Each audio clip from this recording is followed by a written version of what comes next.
बिस्मिल्लाहिर्रहमानिर्रहीम। अस्सलामुअलैकुम वरहमतुल्लाहि वबरकातुहू। आज मैं हस्बे वादा नहायत बेश कीमती ग्रां कदर और मुजरब नुस्खा लेकर आपकी खिदमत में पेश कर रहा हूँ। ये नुस्खा महज किताबी नुस्खा नहीं बल्कि हमारे ख़ानदान में पिछली कई दहाइयों से ज़ेर इस्तेमाल है और इसके अलावा मेरे बहुत सारे दोस्त भी इससे इस्तिफ़ादा हासिल कर रहे हैं। मेरे नज़दीक ये नुस्खा हर घर की ज़रूरत है और मैं चाहता हूँ कि आप इसे बनाएं और इससे भरपूर इस्तिफ़ादा हासिल करें। मुझे अच्छी तरह मालूम है कि शादी ब्याह के मौके पर भी हम अपना हाथ रोक नहीं पाते और ज़रूरत से ज़्यादा ही खा जाते हैं। इसी तरह फैमिली पार्टीज़ हों या ऑफिस पार्टी, हमें ये भूल ही जाता है कि हम कितने समोसे खा चुके हैं और कितने रसगुल्ले तनावल फरमा चुके हैं, मगर कुछ ही देर के बाद हमें अपनी तबीयत में बोझलपन और भारीपन का एहसास होता है। इन तमाम बेकायदगियों को, बेज़ाब्तियों को और बदपरहेजियों को दूर करने के लिए आपको सिर्फ एक ही खुराक काफ़ी है इस नुस्खे की, जो कि मैं आपकी खिदमत में पेश कर रहा हूँ। यूँ तो इस नुस्खे के बहुत सारे फ़ायदे हैं, मगर चंद एक मैं यहाँ बयान किए देता हूँ। सबसे पहले ये निज़ाम इंतज़ाम यानी गट सिस्टम पर बहुत अच्छे असरात मरतब करता है।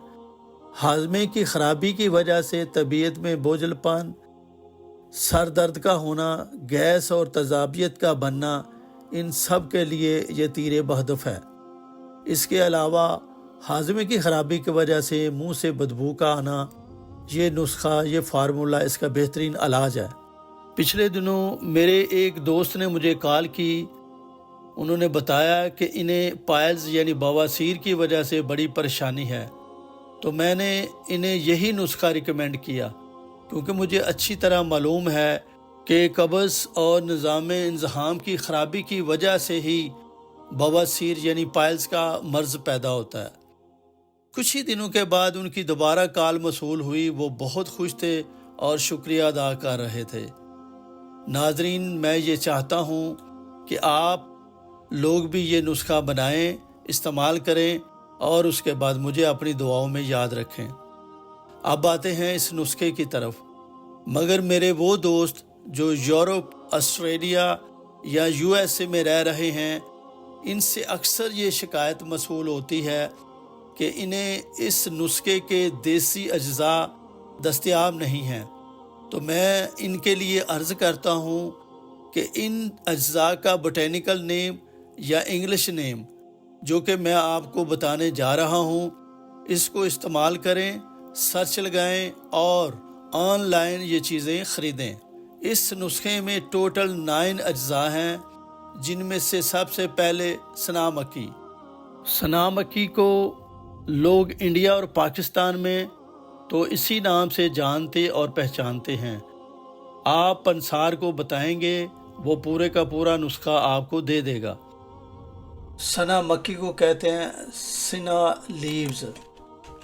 ठीक है जी, ये देखें, इस तरह आके आप सर्च लगा लेंगे और जी बहुत सारे आ जाएंगे। ये देखें, सिना लीव्स वगैरह, ये सिना लीव्स हैं जी ड्राइड फॉर्म में। सना मक्की यानी सना लीव्स आपने लेने हैं 30 ग्राम। अजवाइन को आप अजवाइन ही लिखकर सर्च करेंगे तो ये आपको मिल जाएगी। इसका वज़न है 50 ग्राम। इसके बाद है स्याह मिर्च यानी ब्लैक पेपर, ये आपने लेनी है 50 ग्राम। स्याह नमक, ब्लैक सॉल्ट, ब्लैक सॉल्ट के नाम से ही आप सर्च करेंगे, ये भी आपको मिल जाएगा और इसका वज़न भी है 50 ग्राम। खुश्क पुदीना यानी ड्राई मिंट लीव्स, ये आपको लेना है 50 ग्राम। इसके बाद है मीठा सोडा यानी बेकिंग पाउडर और इसका वज़न है 20 ग्राम। नौशादर, इसको हम अमोनियम क्लोराइड भी कहते हैं और इसी से आप सर्च करेंगे, इसका वज़न है 20 ग्राम। सौंफ یعنی فینل سیڈز، یہ آپ نے لینے ہیں 20 گرام۔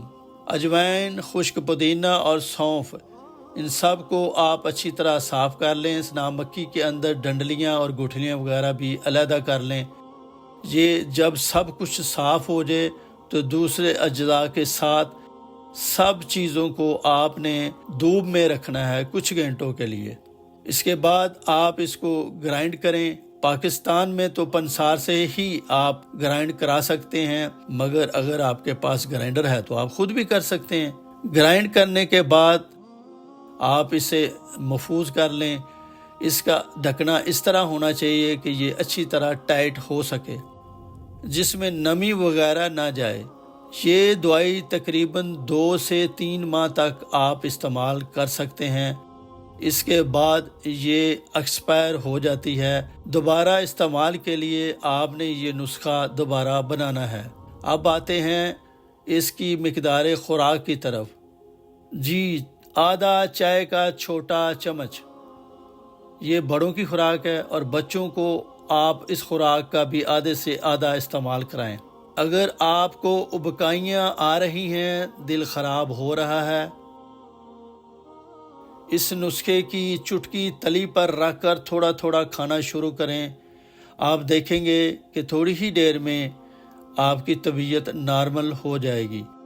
اس دوائی کے، اس نسخے کے کوئی سائیڈ ایفیکٹس نہیں ہیں۔ آپ دل کھول کر خود بھی استعمال کر سکتے ہیں اور بچوں کو بھی استعمال کروا سکتے ہیں، لیکن یہ تو آپ جانتے ہیں کہ access of everything is very bad, اس لیے بچوں کی پہنچ سے دور رکھیں۔ آپ جب بھی یہ سمجھیں کہ آپ کی طرف سے کچھ بد پریزی ہوئی ہے، کچھ زیادہ ہی آپ نے کھا لیا ہے، تو فوراً اس کی ایک خوراک لیں نیم گرم پانی کے ساتھ، آپ کو جلدی ریلیف مل جائے گا۔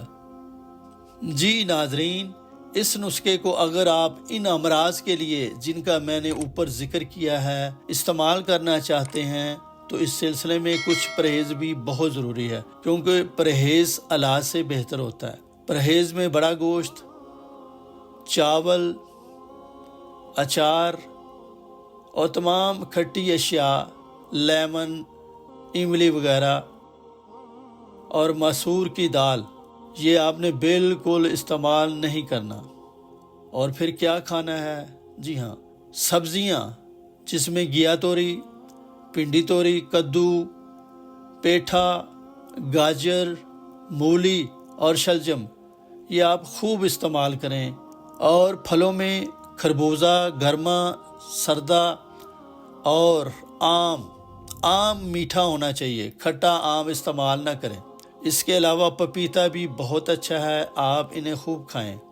ناظرین، آئندہ آنے والی ویڈیو میں ہم انشاءاللہ قہوہ لسانی بنائیں گے، اور اب میں آپ سے اجازت چاہتا ہوں سورہ جاسیہ کی آیت نمبر 23 کے ساتھ، جس میں اللہ جل جلالہ فرماتے ہیں، بھلا آپ نے اس شخص کے حال پر غور کیا جس نے اپنی خواہش نفس کو ہی اپنا الہ بنا رکھا ہے، اور اللہ نے علم کے باوجود اسے گمراہ کر دیا، اس کے کان اور دل پر مہر لگا دی اور اس کی آنکھ پر پردہ ڈال دیا۔ اللہ کے بعد اب کون ہے جو اسے ہدایت دے سکے؟ کیا تم غور نہیں کرتے؟